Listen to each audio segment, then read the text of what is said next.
Baik, saya mulai. Pertama-tama, Assalamualaikum warahmatullahi wabarakatuh.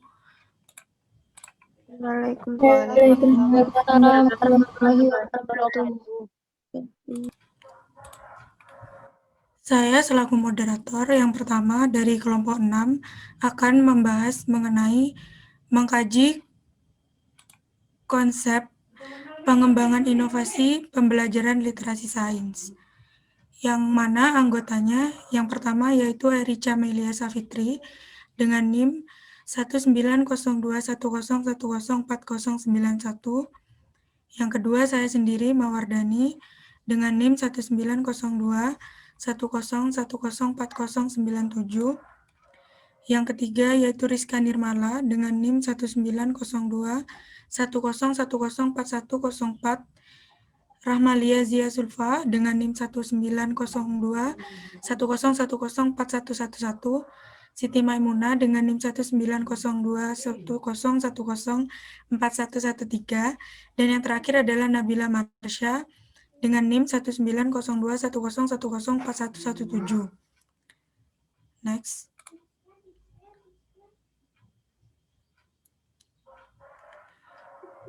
Yang akan kami bahas, yang pertama adalah definisi literasi sains, yang kedua pembelajaran dengan literasi sains, yang ketiga konsep inovasi pembelajaran dengan literasi sains, yang keempat tujuan inovasi pembelajaran dengan literasi sains, yang kelima adalah model pembelajaran dengan literasi sains, dan yang terakhir adalah penilaian literasi sains. Next.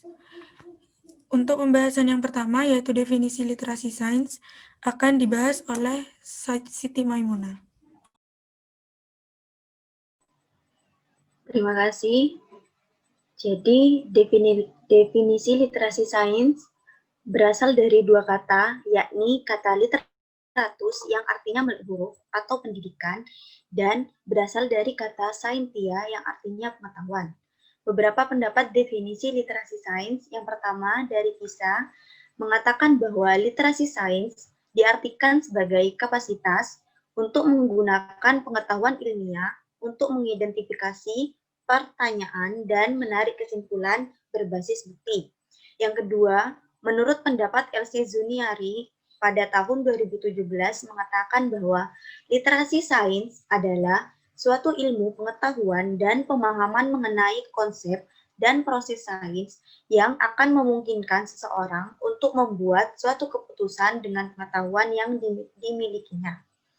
Pendapat yang ketiga, yakni Rahmania, Miarsah, dan Sartono pada tahun 2015 mengatakan bahwa literasi sains merupakan tujuan akhir dari pendidikan sains. Dengan kata lain, pembelajaran sains diberikan kepada peserta didik dengan tujuan untuk membentuk peserta didik yang berliterasi sains. Next. Jadi kesimpulannya adalah literasi sains merupakan kemampuan, kecakapan, kompetensi yang dimiliki oleh peserta didik dalam menggunakan pengetahuan dan pemahaman mengenai konsep dan proses sains untuk mengidentifikasi, memperoleh pengetahuan baru, menjelaskan fenomena ilmiah, serta mengambil kesimpulan yang berkenaan dengan alam berdasarkan perubahan alam melalui aktivitas manusia. Baik, yang selanjutnya yaitu pembelajaran dengan literasi sains akan dijelaskan oleh Rahmalia. Pembelajaran dengan literasi sains merupakan bagian terpenting dalam penentuan ketercapaian penguasaan literasi sains. Menurut Pemerdiknas RI nomor 41 menjelaskan bahwa proses pembelajaran pada setiap satuan pendidikan dasar dan menengah harus interaktif, inspiratif, menyenangkan, menantang, dan memotivasi. Pembelajaran yang menitik beratkan pada pencapaian literasi sains adalah pembelajaran yang sesuai dengan hakikat pembelajaran sains, yang mana pembelajaran tidak hanya sekedar menekankan pada hafalan pengetahuan saja, melainkan berorientasi pada proses dan ketercapaian sikap ilmiah. Oleh karena itu, pembelajaran sebaiknya dilaksanakan secara inquiry ilmiah atau scientific inquiry untuk menumbuhkan kemampuan berpikir, bekerja, dan bersikap ilmiah serta mengkomunikasikannya sebagai aspek penting kecakapan hidup. Selanjutnya, Yang selanjutnya adalah konsep inovasi pembelajaran dengan literasi sains akan dijelaskan oleh Rizka Nirmala. Pembelajaran literasi sains dapat dilakukan dengan menerapkan pengembangan sikap, gagasan, dan keterampilan proses sains yang mengedepankan pada kegiatan inquiry ilmiah. Model pembelajaran yang tepat digunakan yaitu pembelajaran berbasis masalah atau PBM. Pembelajaran berbasis masalah merupakan salah satu pembelajaran yang berorientasi pada siswa yang aktif. Perkembangan sains dan teknologi sangat cepat apalagi di era modern saat ini. Perkembangan ini berdampak pada permasalahan global sehingga peserta didik harus dilatih untuk memecahkan suatu masalah. Pembelajaran yang dimunculkan berupa kasus, uraian permasalahan, dan tantangan hidup yang nyata berkaitan dengan disiplin ilmu yang dipelajari. Selanjutnya akan dibahas oleh saya sendiri, yaitu tujuan inovasi pembelajaran dengan literasi sains. Yang pertama, tujuannya adalah mencerdaskan masyarakat. Dengan memiliki kemampuan yang berliterasi yang baik, akan membuat individu maupun memilah informasi yang masuk dan diterima dengan baik, sehingga dapat lebih bijak dalam mengambil kesimpulan.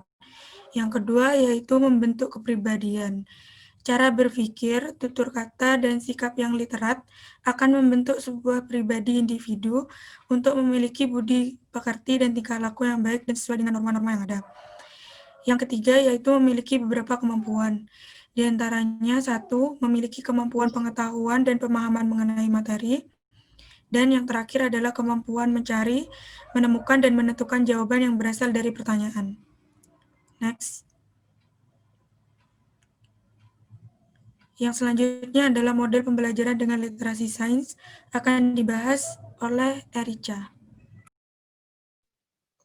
Baik, untuk model pembelajaran dengan literasi sains sebenarnya tadi di awal sudah hampir sama dengan konsep, akan tetapi di sini saya juga akan menjelaskan fase-fasenya. Nah, model pembelajaran untuk literasi sains adalah pembelajaran berbasis makalah atau PBM.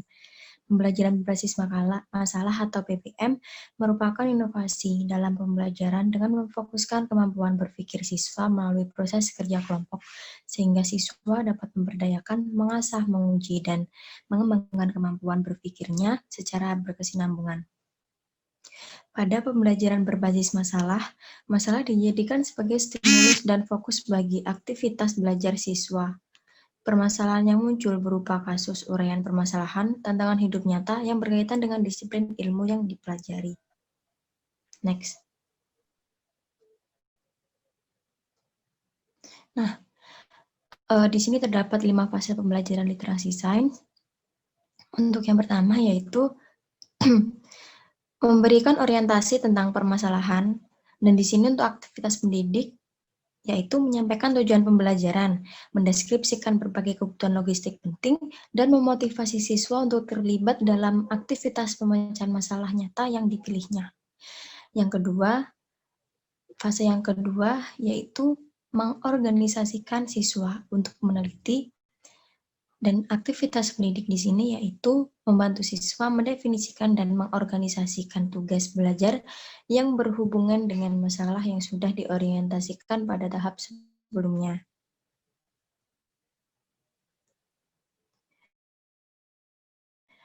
Lalu fase yang ketiga yaitu membantu investigasi mandiri dan kelompok. Di sini aktivitas pendidik mendorong siswa untuk mendapatkan informasi yang tepat, melaksanakan eksperimen, dan mencari penjelasan dan solusi.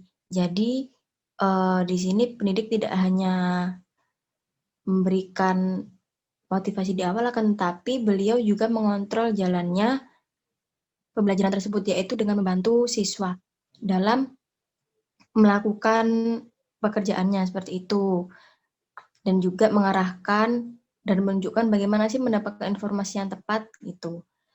Nah, lanjut untuk fase keempat yaitu mengembangkan dan mempresentasikan artefak dan ekshibit.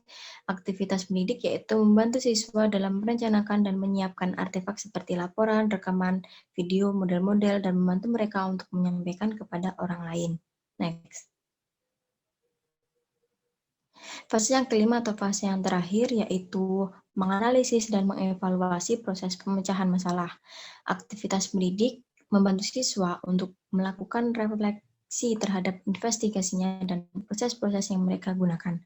Melalui berbagai kegiatan tersebut, diharapkan dapat memberikan pengalaman belajar yang beragam, di antaranya pengalaman belajar yang berhubungan dengan pengembangan kemampuan berpikir kritis, kreatif, pemecahan masalah, dan kerjasama dalam kelompok. Selanjutnya yaitu penilaian literasi sains akan dibahas oleh Nabila. Penilaian literasi menilai pemahaman peserta didik terhadap konten sains, proses sains, dan konteks aplikasi sains, di mana konten dalam literasi sains itu meliputi materi yang terdapat dalam kurikulum dan materi yang bersifat lintas kurikulum dengan penekanan pada pemahaman konsep dan kemampuan untuk menggunakannya dalam kehidupan. Yang kedua, proses sains. Itu merujuk pada proses mental yang terlibat ketika peserta didik sedang memecahkan permasalahan. Yang ketiga, konteks sains adalah area aplikasi dari konsep-konsep sains tersebut. Berdasarkan hal itu, penilaian literasi tidak hanya berupa pengukuran tingkat pemahaman terhadap pengetahuan sains, tetapi juga pemahaman terhadap berbagai aspek proses sains, kemampuan mengaplikasikan pengetahuan dan proses sains dalam situasi nyata yang dihadapi peserta didik.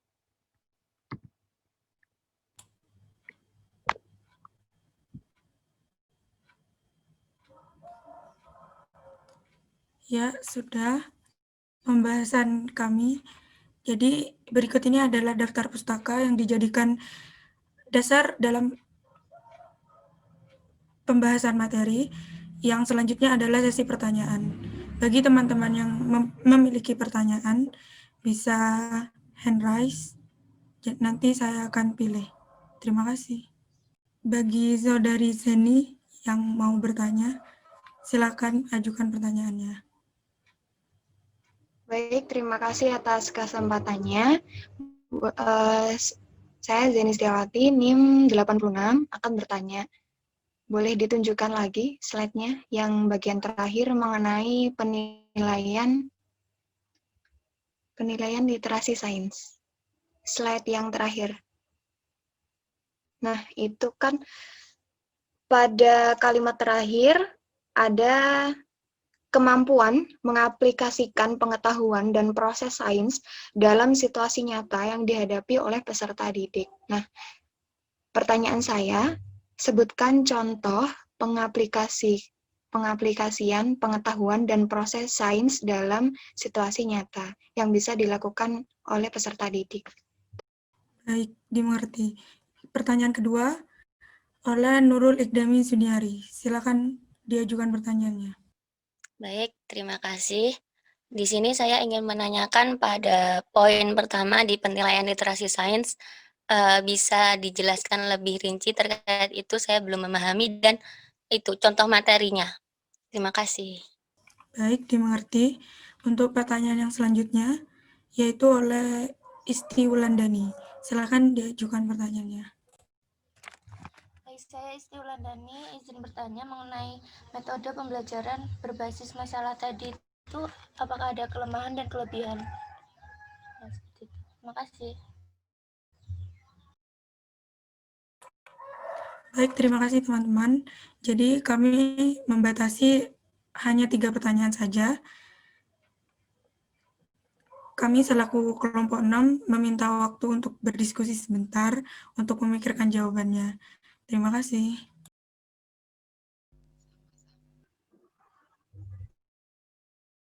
Assalamualaikum, saya Nabila Marsa dari yang bertanggung jawab atas materi penilaian literasi sains.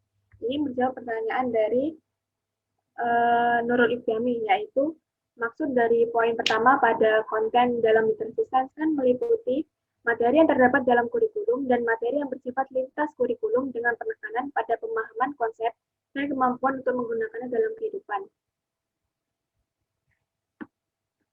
Di sini materi yang terdapat dalam kurikulum itu yang dimaksudkan yaitu materi yang terdapat dalam buku IPA-nya tersebut. Biasanya kan dari kelas 7, 8, atau 9 itu sudah ditentukan materi yang akan dibahas itu apa saja. Nah, konten kurikulum itu yang dimaksud dengan konten dalam literasi sains. Apakah dapat dipahami, Mbak Nurul? Ya, dapat. Untuk yang lintas kurikulum,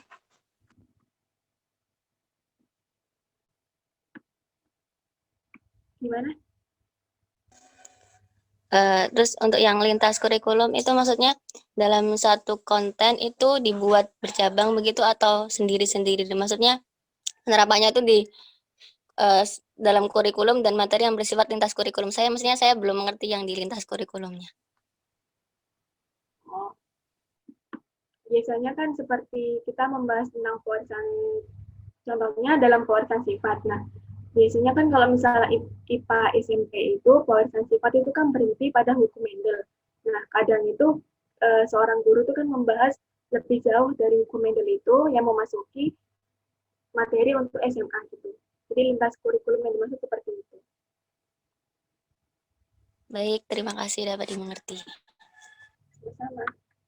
Saya juga izin menjawab untuk Jenny Setiawati. Jadi kan pertanyaannya pada kalimat terakhir yaitu kemampuan pengaplikasian pengetahuan dan proses sains dalam situasi nyata yang dihadapi peserta didik. Pengaplikasian pengetahuan itu bisa jadi yang lebih gampang itu pada praktikum, seperti pertumbuhan kacang hijau. Di situ kan proses sainsnya itu bisa dilakukan dengan melakukan praktikum tersebut. Jadi ketika dia dapat pengetahuan perbedaan menggunakan tanah atau menggunakan kapas, nanti proses sains itu dia bisa mengaplikasikan teori tersebut. Baik, terima kasih atas jawabannya.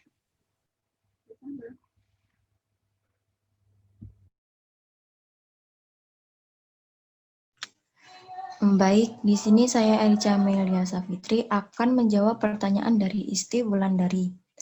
Pertanyaannya, apa sih kekurangan dan kelebihan dari pembelajaran berbasis masalah atau yang biasa kita sebut sebagai PBL, Problem Based Learning?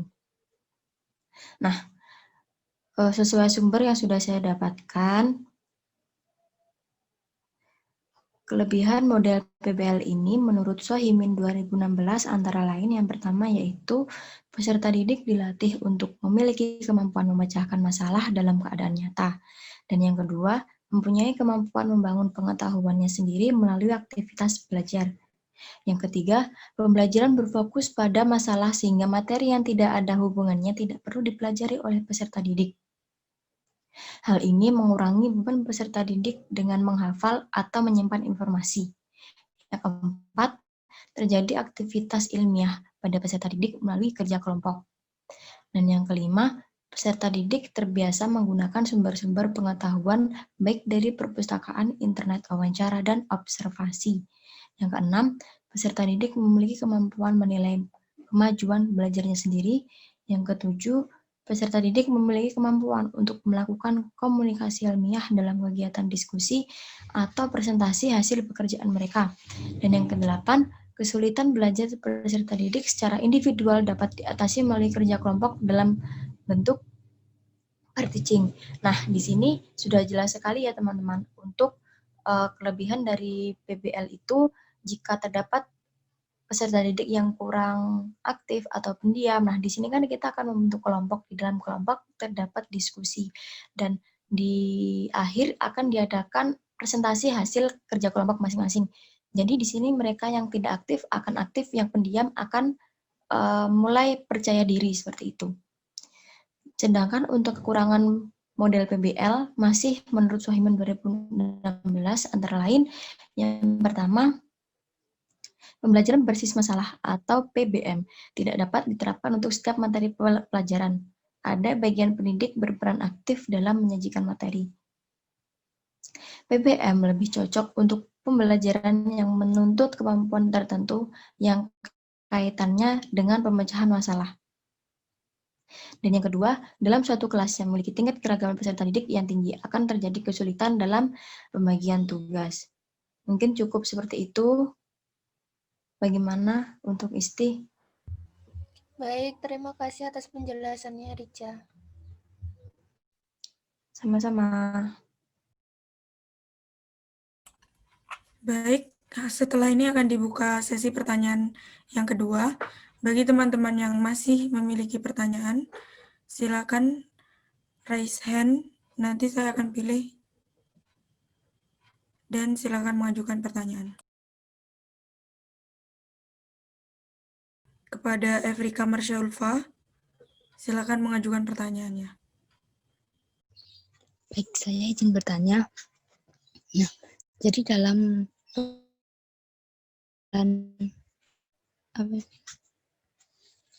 pembelajaran literasi sains ini, itu penerapannya itu seperti apa di dalam pembelajaran yang ada di Indonesia seperti itu? Apakah ada kekurangan atau kelebihan yang dimiliki dari pembelajaran ini? Baik, terima kasih. Yang selanjutnya, bagi teman-teman yang ingin mengajukan pertanyaan, baik kepada Naza, silahkan ajukan pertanyaannya. Baik, izin bertanya, saya Naza Oktaviani, NIM 88, ingin menanyakan apa saja hal-hal yang dapat mencapai tujuan dari dari pembelajaran dengan literasi sains. Apa bisa dimengerti pertanyaannya? Bisa diulang, Mbak Naza? Apa saja hal-hal yang dapat mendukung tercapainya tujuan dari pembelajaran dengan literasi sains? Baik, terima kasih. Teman-teman yang lainnya, jika masih ada pertanyaan, silakan raise hand. Nanti saya akan memilih.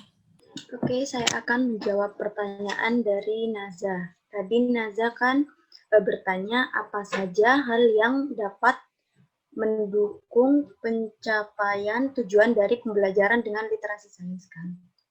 Nah, menurut literasi yang sudah saya baca, itu hal yang dapat mendukung itu diantaranya adalah motivasi dari peserta didik itu sendiri, sama strategi pembelajaran yang digunakan oleh guru tersebut. Berarti hanya 2 itu aja ya? Saya menemukan hanya 2, hanya motivasi peserta didik sama strategi yang digunakan oleh guru dalam pembelajaran. Iya, terima kasih. Sama-sama. Untuk Divani Almi, silakan mengajukan pertanyaannya. Ya, terima kasih.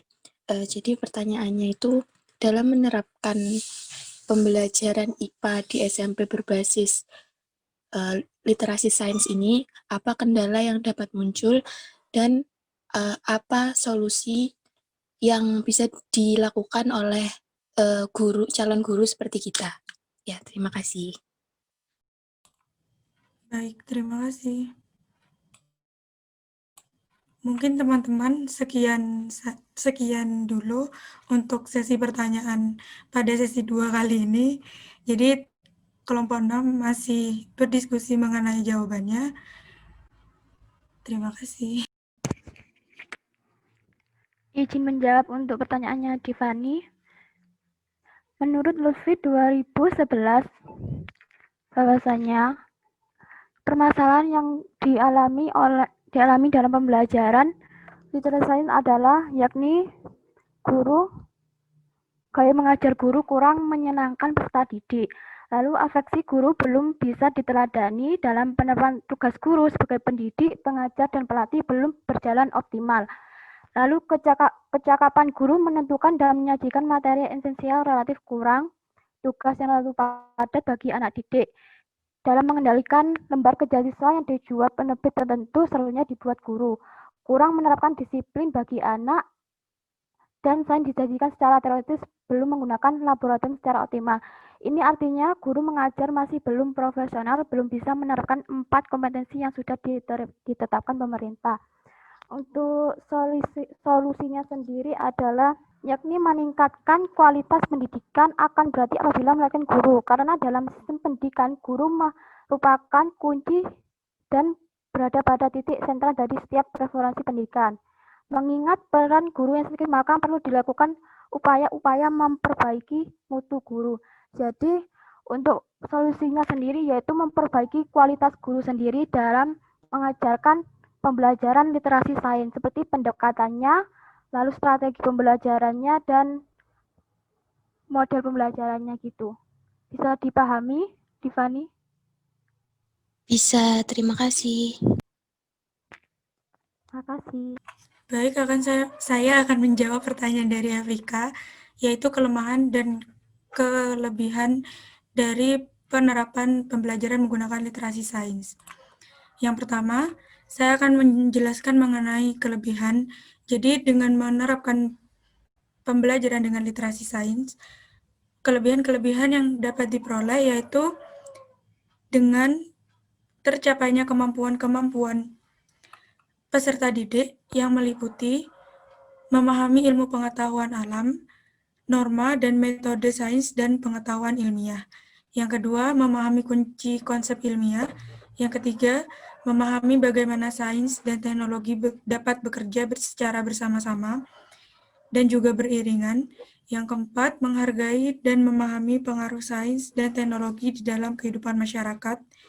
Yang kelima, hubungan kompetensi-kompetensi dalam konteks sains, yaitu kemampuan membaca, menulis, dan memahami sistem pengetahuan manusia. Lalu yang terakhir yaitu mengaplikasikan beberapa pengetahuan ilmiah dan kemampuan mempertimbangkan dalam kehidupan sehari-hari. Untuk kelemahannya yaitu kurangnya sarana dan prasarana yang mendukung. Lalu yang kedua, motivasi peserta didik di Indonesia juga kurang dalam menerapkan literasi sains dalam kehidupan sehari-hari. Jadi untuk menerapkannya di sekolah, guru kurang maksimal. Jadi kebanyakan sekolah-sekolah di Indonesia masih belum menerapkan metode ini. Apa bisa dimengerti? Bisa, baik, terima kasih Mawar. Ya, sama-sama. Baik teman-teman, karena pertanyaan sudah terjawab semua dan sekarang kita berada di akhir diskusi. Jadi sekian dulu presentasi dari kelompok 6, kurang lebihnya mohon maaf. Saya tutup. Wassalamualaikum warahmatullahi wabarakatuh. Waalaikumsalam warahmatullahi wabarakatuh. Terima kasih atas partisipasinya. Kurang lebih mohon maaf. Wassalamualaikum warahmatullahi wabarakatuh. Waalaikumsalam Waalaikumsalam warahmatullahi wabarakatuh.